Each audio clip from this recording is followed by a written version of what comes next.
Hello, and welcome to Top Story Daily Edition. I'm JNS Editor-in-Chief, Jonathan Tobin.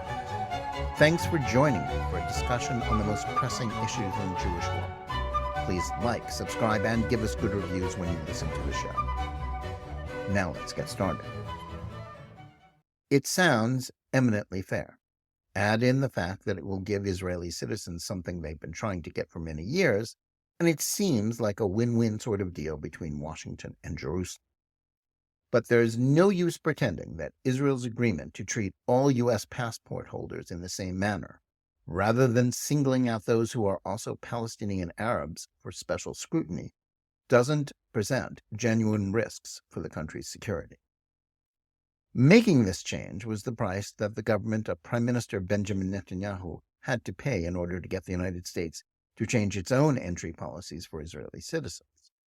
Up until now, Israel was denied the privilege extended to 40 other countries, mostly in Europe and Asia, of entry to the United States without first securing a visa. Given the popularity of travel between Israel and the United States, coupled with the fact that the two nations are allied and share so many common values and concerns, the reality of the Jewish state not being on that list remains something of an anomaly.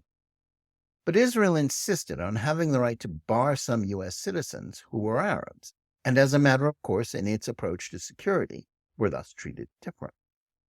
That meant that even an administration led by a president as historically friendly to Israel as Donald Trump refused to grant the visa. The reason for this is the claim that Palestinian Arabs are discriminated against by Israeli authorities. They complained of harassment, extensive and intrusive personal searches, and interrogations. Such complaints have been a regular feature of anti-Zionist publications and left-wing Israeli newspapers like Haaretz, where those labeling themselves as Palestinian Americans say that they are treated like criminals when seeking to enter the Jewish state, if they are allowed to visit at all. At the heart of this dispute are the very real differences in the approach to security, especially concerning air travel, taken by the two countries. While a policy of so-called racial profiling is merely a part of Israeli practice, rather than its entirety, there is also no question that an unwillingness to treat everyone the same is at the heart of Jerusalem's efforts to keep terrorists from boarding Israeli planes or entering the country. The U.S. Department of Homeland Security is at pains to make it clear that it does not countenance profiling by group identity. Israel, by contrast, has no such compunctions. Indeed, its unabashed embrace of some forms of profiling prompted Trump to publicly call for America to embrace the Jewish state's methods when he was running for president in 2016, though he was never able or willing to act on that. Trump's point was based on the widely acknowledged reality that Israeli security is more rigorous and more successful than that of other nations. There hasn't been a hijacking of an Israeli plane since 1968, or one on any civil aviation target there since the 1972 mass shooting at Ben Gurion International Airport. Few, if any, other nations can boast of such a record, a result that is all the more remarkable because Israel remains the top target of international terrorists committed to its destruction. Israel, as well as those who travel there regularly, they're used to putting up with a great deal of security measures, but they largely accept it as a reasonable price to pay for safety. The U.S. Transportation Security Administration, the TSA, relies on treating everyone alike when it comes to looking for potential terrorists. The result, as anyone who has boarded a commercial airline flight in the last quarter century knows, are restrictions and security measures that rely on annoying passengers with regulations that can seem foolish, such as shoes or containers with more than a small amount of liquid because of singular failed terrorist attacks in the past, or random checks that reflect a lack of common sense or any real interest in averting a crime. Contrast, the Israeli security personnel hone in on the people most likely to be terrorist suspects and don't worry about the perception that they're being unfair to Palestinians or anyone else who might seem a threat. Yet it's a mistake to assume, as perhaps Trump did, that Israeli security is purely a matter of group profiling. To the contrary, Israel has long relied on sophisticated behavioral analysis, reading eye movements and body language as people respond to questions to try to filter out potential risks. Those tasked with defending Israel understand that terror groups don't solely rely on Arabs or Muslims or any certain types of individuals when it comes to those most likely to commit such crimes.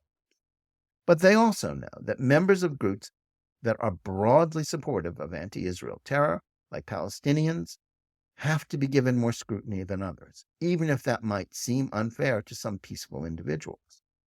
Like security checkpoints in Judea and Samaria and the nation's security fence between the territories and Israel, the main thing is to make it harder for potential terrorists.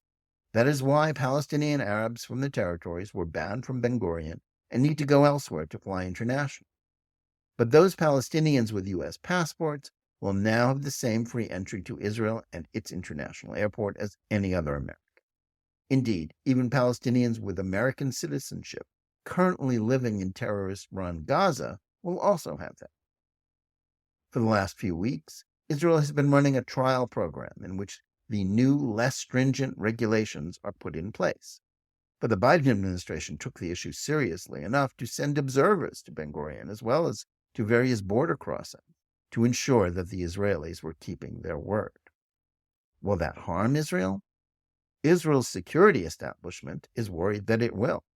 That's why the chiefs of the agencies were reportedly opposed to Netanyahu's decision to bow to the American demand so as to facilitate the visa waiver Israelis seeking to visit the United States. It's possible that terror groups will take advantage of the situation by using those with American documents to commit some outrage. Yet it is equally true that the Israelis will be very much on their guard to account for that possibility. Israelis share faith in the security establishment's ability to outwit and defeat terrorists.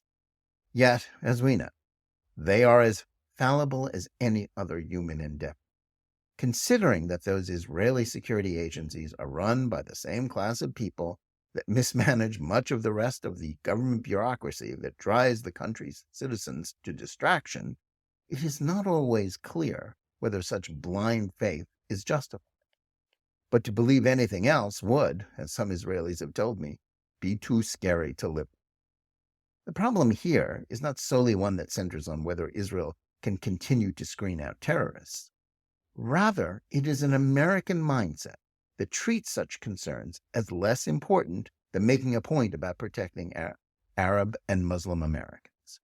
Since the 9/11 attacks, the U.S. government has often acted as if it's more important not to offend the sensibilities of Muslims than to protect the country. Even government agencies bought into the myth of a post-9/11 backlash against Muslims, and thus have always gone out of their way to pretend that there is no threat or that it is greatly exaggerated. America can engage in such policies because its relative size and strength render it capable of sometimes treating even the possibility of deadly threats as less important than political correctness. Israel has no such margin of error and remains beset by terrorist groups with significant levels of support among Palestinians as well as their foreign sympathizers. It remains a nation under threat in a way that few Americans understand. If Americans thought of themselves as facing the same sort of danger that Israelis must live with, it's likely they wouldn't be quite so cavalier about issuing diktats to them that might lead to catastrophe. Netanyahu, himself under siege by a leftist resistance determined to delegitimize his government, would like to deliver to his people a gift in the form of a U.S. visa waiver. He is betting that the security services will be able to overcome the opening that Biden may have, wittingly or unwittingly, given the terrorists. Israelis and those who care about the Jewish state must hope that he's right. Still, they should also mark down this decision as one more instance in which the United States is willing to sacrifice the security of the one Jewish state on the planet just to make a political. Thanks for listening.